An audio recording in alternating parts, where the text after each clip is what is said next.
An explosion reportedly hit a building, the headquarters of the Security Service of Ukraine, SBU, in Dnipro region. Footage circulating online on July 29, 2023, shows how the building was before and after being hit by a missile, which, according to preliminary information, was hit by a Iskander missile. The rest of the surrounding buildings remained intact. Separate parts of the buildings were destroyed.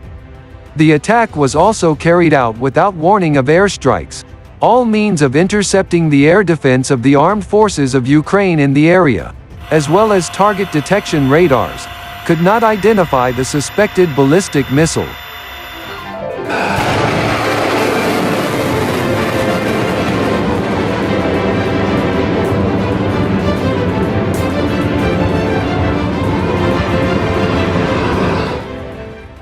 According to Russian military correspondents, there are many foreign specialists in the SBU building.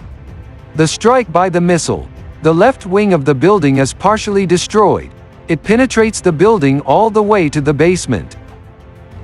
Local Ukrainian officials said that the residential complex hit by the missile had not yet been put into operation, so most of the construction workers were injured, and another missile flew into the SBU site, which had been empty for a long time.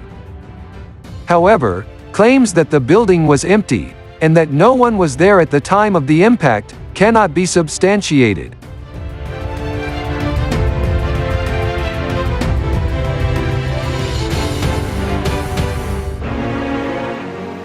Worth noting, that attack was carried out hours after the armed forces of Ukraine launched S-200 anti-aircraft missile on Taganrog, in Rostov region.